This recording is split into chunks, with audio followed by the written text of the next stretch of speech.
Здравейте, аз съм Рая и в това видео ще ви покажа къщата ни в Англия, в която живеехме през последните 5 години с мъжа ми и двете ни деца. А в края на видеото ще си поговорим малко за месечните разходи за къщата, сметки и така нататък. Преди да започнем, искам първо много да благодаря за милите коментари и пожелания под първото ни качено видео в YouTube на тема защо се завръщаме в България. Ако не сте го гледали, може да отидете в профила ми и да го гледате. И разбира се, до всички хейтери и хората написали негативни коментари под това видео, не ви се сърдя, дори ви благодаря, защото без вас видеята ми няма да достигат до по-голяма аудитория. Това е къщата отвън, обичайна слепена английска къща. За мен да ви покажа и вътре как изглежда. Това е коридора, в който си държахме якита, обувки. И тук вече влизаме в хола, който е много празен в момента. Боядисвахме и правихме основно почистване около 3-4 дни. Показвам ви малко от работния процес. Това са родителите на мъжа ми. Едни наши приятели също много ни помогнаха. Изчистихме основно цялата къща, боядисахме стените, первазите и вратите. Но няма да ви кажа колко дни ни отне да си изнесем целия багаж. Това е малката кухничка, която имаме с много малки хладилник и фризер. А ето тук има килер, в който всъщност си държахме големия хладилник и много неща, които ни бяха непотребни. От хола се излиза и към градината, която всъщност е доста голяма и отново много празна. Когато се нанесохме, дори нямаше плочки в градината, нямаше и ето тази барака, която е там. Всичко ние си правихме и градинката там с здравеца, който е изсъхнал вече. Сега се качваме на втория етаж, за да ви покажа спалните и банята.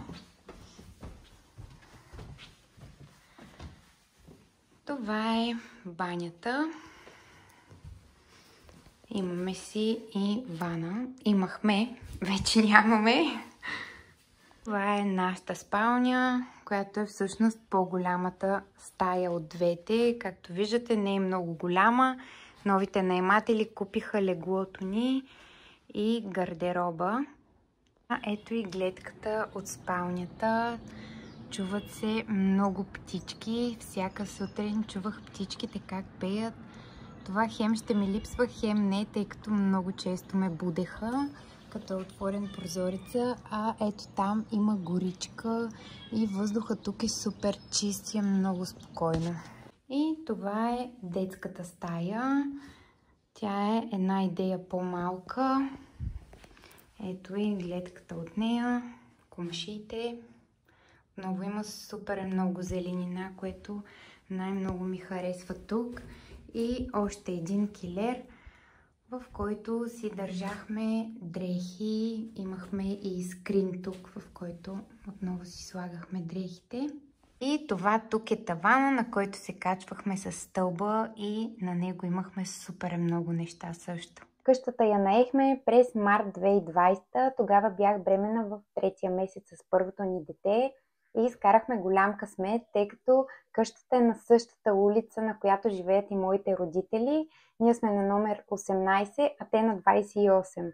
Майка ми много ми помагаше, когато се роди първото ни дете, тъй като това беше нещо ново за мен. Тепърва се уча и буквално тя ми беше на 2 крачки и постоянно, когато беше свободна, прекарваше времето си вкъщи с мен. Но това е друга тема. Нека сега да си поговорим малко за наеми и сметки.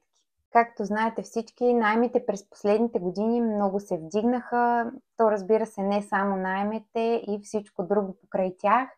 Но в началото, когато наехме тази къща, тя е през агенция и плащахме 800 паунда на месец без сметките, само за наема. И имахме късмета 4 поредни години да не ни вдигат наема, дали защото бяхме много добри наематели, не им правихме проблеми, поддържахме много добре къщата, дори им я върнахме в много по-добро състояние, отколкото беше. Или защото къщата вече е била изплатена или заради единствения път, в който сме се оплакали за нещо. Дори не мога да го нарека оплакване, тъй като си беше основателна причина. Проблема бяха прозорците и старата дограма в къщата, които бяха толкова стари, че съм почти убедена, че са от времето, в което къщата е строена. И имайки предвид така хубавото време тук в Англия и влагата, може да си представите какъв ужас беше с тази дограма. Нито беше шумоизолираща, виреше си вятъра целогодишно през тази дограма. Зимата едвам си отоплявахме къщата и в двете стаи леглата бяха точно до прозореца. То няма и къде другаде да ги сложиш, тъй като то не са стаи, те са кибритени кутийки и през цялото време се усеща този вятър през дограмата. В къщата се образува такава влага, че тук без влагоабсорбатор си за никъде. Отделно на това по самата дограма, аглите и перваза се образува и мухъл. И аз тогава с малко бебе започнах да им казвам, че трябва да се смени тази дограма, че това е недопустимо, но те все казваха, че нямат пари. Роди се и втората ни дъщеря, продължихме да им пишем за този проблем. Те продължаваха да ни казват как собственика на къщата няма финанси да го оправи. Съответно, след време самото правителство изиска от всички собственици на къщи да покрият някакви изисквания за регулация. Не мога да ви обясня с точни думи, но в този момент държавата отпускаше пари на собствениците, примерно за смяна на дограма. Съответно, най-накрая тогава ни огря и ни смениха дограмата и просто се родихме. Доста се отклоних от темата, но да, общо взето найма от 800 паунда се качи на 1000 паунда. Разбира се съгласихме, тъй като в района къщи като нашата с 2 спални вървят по минимум 1200 на месец. Тока и гъста ги плащахме с директен дебит всеки месец, като те идват на обща сметка. Зимните месеци плащахме около 280 паунда на месец, а сега през лятото, когато не използваме и парното, което всъщност е на газ тук, плащаме около 140-150 на месец. Водата я плащахме на всеки 6 месеца, като ни излизаше около 300 паунда. Не съм сигурна за България кой плаща данъка на къщата, дали собственика или наемателя, но тук това го плаща наемателя, нарича се Council Tax и нашата такса на месец беше 190 паунда, като се покачва всяка година. Интернет, разбира се, си плащахме около 30 паунда на месец, TV лиценз, който е задължителен, той беше около 12 паунда на месец и последното плащахме си за българска онлайн телевизия, Нетера, тя излизаше около 20 и няколко паунда за 3 месеца. Общо взето това беше, което исках да ви покажа и споделя в това видео. Ще се радвам да се абонирате за канала ми, да коментирате, да харесате, ако ви е харесало видеото и да ни зададете някакви въпроси, на които искате да отговорим в следващи видеа. До скоро!